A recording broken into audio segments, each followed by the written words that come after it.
Hello friends, welcome to वानी English classes. तो बच्चों, आज हम पढ़ेंगे पार्ट्स ऑफ द सेंटेंस। ये पार्ट्स ऑफ द सेंटेंस आपके हाई स्कूल एग्जाम में पेपर में सबसे पहले आता है। सेंटेंस हम पढ़ते ही रहते हैं। सेंटेंस की डेफिनेशन आप जानते ही होंगे। The sentence is a group of words which makes a complete sense is called sentence. वाक्य के दो भाग हैं, एक सब्जेक्ट और दूसरा होता है प्रेडिकेट। तो प्रत्येक सेंटेंस में कोई न कोई सब्जेक्ट होता है। तो बच्चों, सब्जेक्ट प्रेडिकेट दो भाग होते हैं हमारे सेंटेंस के। इसमें हम सब्जेक्ट की डेफिनेशन देखें। The part which names the person और thing we are speaking about is called the subject of the sentence.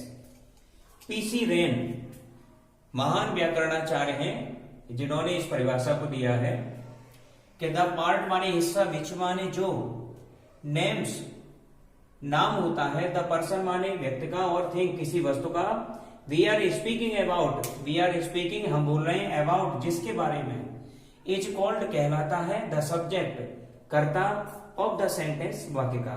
अर्थात जिस वस्तु के बारे में, जिस नाम के बारे में हम बात कर रहे हैं वो ही उस सेंटेंस का सब्जेक्ट कहलाता है, वो ही उस वाक्य का कर्ता कहलाता है। तो हम सबसे पहले देखेंगे कि जो सब्जेक्ट होता है, इस सब्जेक्ट के कितने भाग होते हैं और इनको किस किस नाम से जाना जाता है। जब हम रीऑर्डरिंग करते हैं तो रीऑर्डरिंग का अर्थ होता है, री मीन्स होता है पुनः या फिर से या अगेन। ऑर्डर मीन्स होता है यथा स्थान पर रखना, फिर से किसी चीज को व्यवस्थित करना, फिर से किसी चीज को सही तरीके से रखना। हमारे हाई स्कूल एग्जामिनेशन में सेंटेंस आता है, उसमें जो वर्ड्स होते हैं वो इधर उधर रखे होते हैं। हमें इनको प्रॉपर वे में रखना होता है कि पहले क्या आएगा, उसके बाद क्या आएगा, उसके बाद क्या आएगा। आप ठीक इसको इस प्रकार मान के चले, जैसे हम भोजन करते हैं तो भोजन के दो अंग होते हैं, एक सब्जी एक रोटी। तो हम सबसे पहले रोटी के बारे में सीखेंगे कि रोटी के क्या क्या अंग होते हैं। सब्जी तो हमें अभी बनी हुई मिलेगी, मीन्स इसका यह है कि अभी आपको जो एक्सरसाइज मिलेगी उस एक्सरसाइज में हमें जो प्रेडिकेट है इसके पार्ट्स तो क्रम से लगे हुए मिलेंगे प्रॉपर वे में, लेकिन जो सब्जेक्ट है इसके पार्ट्स को हमें वहां पर रखना है। तो सबसे पहले आप देखें इसे,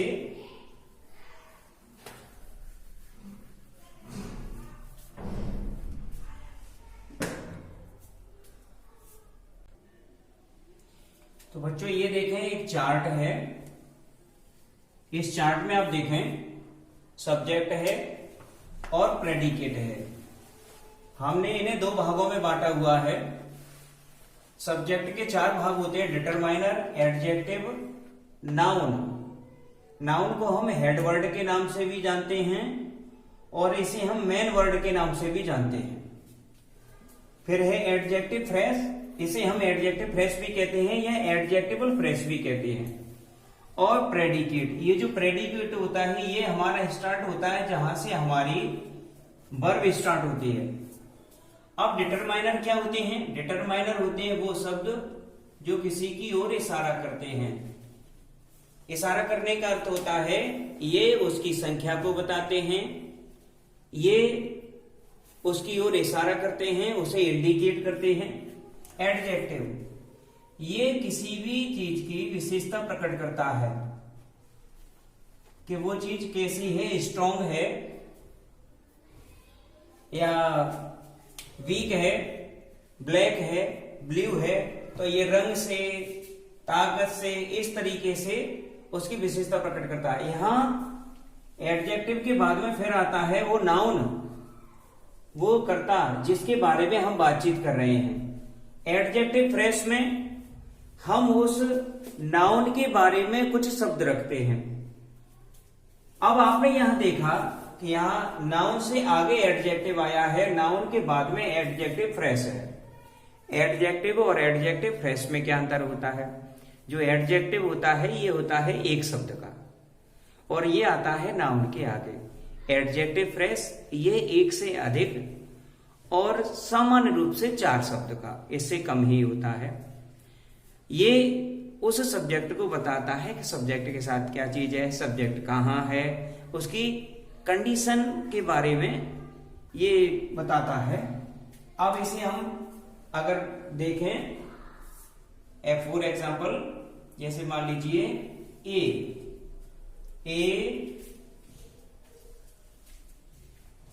black crow sitting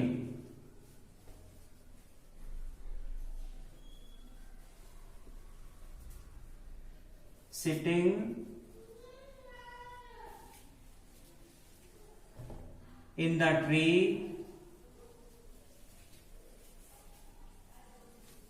flew away।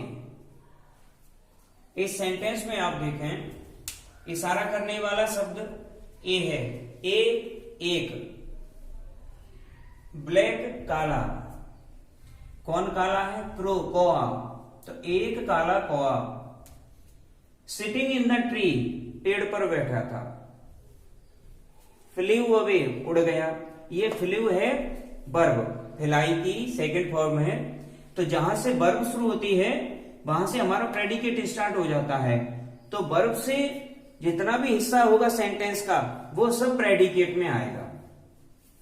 अब आप इसमें देखें सिटिंग इन द ट्री, ये 4 शब्दों का है, लेकिन ये बता रहा है उस कौए के बारे में कि कौआ कहां था, तो ये एडजेक्टिव फ्रेज है। और क्रो से पहले आया है ब्लैक, ये एक शब्द है, उसकी विशेषता बता रहा है, उसका एडजेक्टिव है तो वो आता है उससे पहले।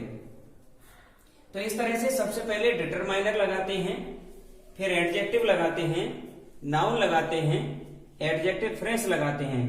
तो ये तरीके हैं फर्स्ट, सेकंड, थर्ड और फोर्थ। इनको हम सीरियल से लगाते हैं, फर्स्ट, सेकंड, थर्ड और फोर्थ। ये क्रम यदि आपको आ गया तो रीऑर्डरिंग आपकी गलत नहीं होगी। एक और एग्जांपल देख लेते हैं।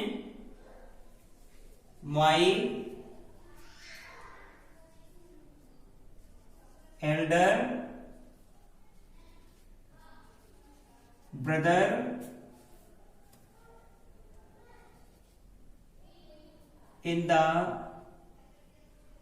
corner is a good cricket player। माई मेरे, एल्डर बड़े, ब्रदर भाई, इन द कॉर्नर मेरे बड़े भाई जो कोने में हैं, इज ये वर्ब है हमारी, तो इसके बाद में जो आया वो सब प्रेडिकेट में गया। गुड क्रिकेट प्लेयर, क्रिकेट के अच्छे खिलाड़ी हैं। तो हम जब भी सेंटेंस बनाते हैं तो हमें इस बात का विशेष ध्यान रखना चाहिए कि सेंटेंस बनाते समय सबसे पहले हमें डिटरमाइनर वाले जो भी शब्द आते हैं, ये शब्द किसी भी रूप में आ सकते हैं। यहां आप देखें, ये आर्टिकल के रूप में आ सकते हैं, ये प्रोनाउन के रूप में आ सकते हैं, ये किसी न्यूमेरिकल वर्ड शब्द के रूप में आ सकते हैं, या फिर ये हो सकता है उस सेंटेंस में एडजेक्टिव ना हो, पहले डिटरमाइनर हो। डिटरमाइनर हो अगर एडजेक्टिव नहीं होगा तो दूसरे नंबर पे आपका नाउन आ जाएगा। अगर उस सेंटेंस में मान लीजिए डिटरमाइनर है, एडजेक्टिव भी है, नाउन दिया लेकिन एडजेक्टिव फ्रेश नहीं है, तो ये यहां से हट जाएगा। तो फर्स्ट पे डिटरमाइनर, सेकंड पे एडजेक्टिव, थर्ड पर नाउन, उसके बाद में फिर आपकी वर्ब आ जाएगी। अगर मान लीजिए आपका एडजेक्टिव नहीं दिया है, फर्स्ट दिया डिटरमाइनर, नाउन दिया है, एडजेक्टिव फ्रेश दिया और ये दिया, तो वो आ जाएगा। तो हम सेंटेंस जब भी करते हैं तो एक क्रम में करते हैं, अगर वो क्रम सही रहेगा तो सेंटेंस हमारा गलत नहीं होगा। अब इसको हम एक एग्जाम्पल के रूप में और देख लेते हैं, थोड़ा सा समझते हैं उसे।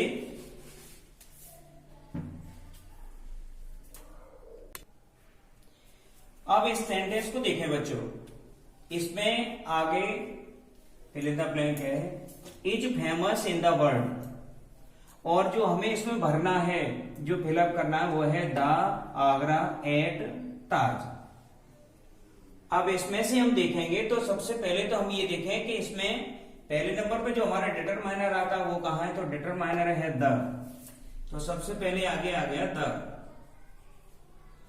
इसके बाद देखिए हमारा सब्जेक्ट कौन है, ताज।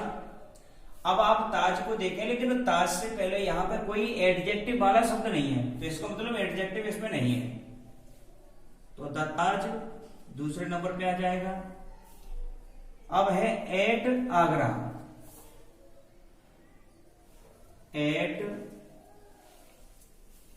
आगरा, इस तरीके से व्यवस्थित करना है आपको। पहले एडजेक्ट डिटरमाइनर आया, दूसरे नंबर पर आपका सब्जेक्ट आया, इसमें एडजेक्टिव नहीं है, और एट आगरा ये है आपका एडजेक्टिव फ्रेश, तो एडजेक्टिव फ्रेश आ गया इसमें।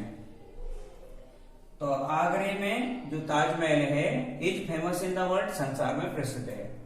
नीचे वाले सेंटेंस में भी आप देखें लिव्स इन इलाहाबाद, इसमें दिया यंगर ब्रदर माई। अब इसमें आप डिटरमाइनर देखेंगे तो डिटरमाइनर है आपका इशारा करने वाला शब्द है माई, माई इशारा कर रहा है मेरी ओर, माई। उसके बाद इसमें देखें यंगर, अब यंगर मीन्स होता है छोटा, उम्र में छोटा, तो ब्रदर भाई, तो मेरा छोटा भाई मुझसे उम्र में छोटा है। यंगर क्या है, ये है हमारा एडजेक्टिव, तो ये यंगर पहले आ जाएगा, तो माई यंगर ब्रदर, मेरा छोटा भाई लिव्स इन इलाहाबाद, इलाहाबाद में रहता है।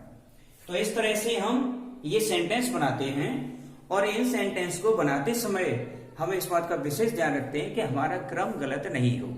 यदि क्रम गलत हो जाएगा तो सेंटेंस भी गलत हो जाएगा।